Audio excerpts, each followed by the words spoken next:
讲起佛经，大家最广为人知的应该就是心经了。电视剧里经常听到色即是空，空即是色，还有般若波罗蜜都是出自心经。可心经到底是在讲什么呢？各位朋友，听我远远道来。心经其实很短，全篇只有260个字。现在大家一般读到都是玄奘法师翻译的，就是大家熟悉的那个唐僧。心经第一句，观自在菩萨行深般若波罗蜜多时，照见五蕴皆空，度一切苦厄。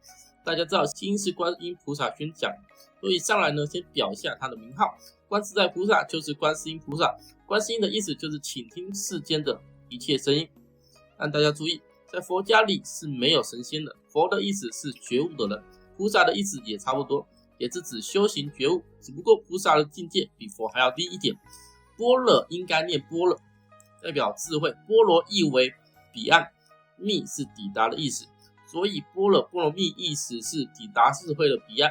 这些词呢，都是从梵语直接音译过来的。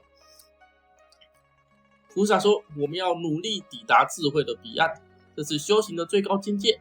菩萨在修行中发现了一个道理，什么道理呢？照见五蕴皆空，度一切苦厄。佛家把人跟世界的接触分为5个维度，就是佛家常讲的色想行识，也就是身体、感受、思想、行为、心智，统称5蕴。如果我们能够摆脱5蕴的束缚，就能够度破一切的难关。菩萨接着讲，舍利子，色不异空，空不异色，色即是空，空即是色。舍利子是佛陀的一个弟子，菩萨在佛陀身边听见佛陀对舍利子讲说，你知道吗？色不异空，空不异色，色即是空，空即是色。这空即是色的色，就是刚才讲的5蕴之一。所谓的色呢，也是指五光十色的物质世界。佛家里的空不是说什么都没有，而是指一种境界，是你中有我，我中有你，世界万物都是如此。受想行识亦复如是。5蕴中除了色以外，剩下4蕴受想行识也都是一样的道理。舍利子是诸法空相，不生不灭，不垢不净，不增不减。舍利子，佛陀又喊他弟子的名字，说世间的一切都是空啊，是你中有我，我中有你，都是一种轮回，所以也就没有什么生死垢净增减的区别。接着呢，佛陀又说了一大段，但代表的意思呢还是差不多的，是故空中无色，无受想行识，无眼耳鼻舌身意，无色声香味触法，无眼见，乃是无异世界，无明亦无明尽，乃至无老死亦无老死尽，无苦集灭道，无智亦无得，亦无所得故。观音菩萨在旁边呢，听了佛陀的这一番话，于是心里呢就有了觉悟。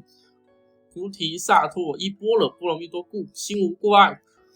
般若波罗蜜多呢，就是菩萨的全称。菩萨听了佛陀这番话，就把它记在心里，从此心里呢也就没有什么过碍了。无过碍故，无有恐怖，远离颠倒梦想，就近涅槃。涅槃是指佛家修行的最高境界，代表着重生。因为心里没有了过碍，所以无所畏惧，远离了错误的认知，最终呢就达到了涅槃重生的境界。三世诸佛依般若波罗蜜多故，得阿耨多罗三藐三菩提。三世的诸佛啊，都是依照这样的理解才抵达了智慧的彼岸，获得了最高的智慧啊。因为佛陀是在菩提树下悟道的，所以菩提代表着智慧。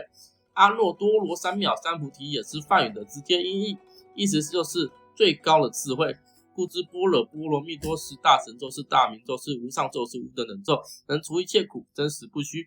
所以对心经智慧的理解是一种正道、明亮的、至高无上的、无与伦比的，是有用的。那么念诵心经时要怎么念呢？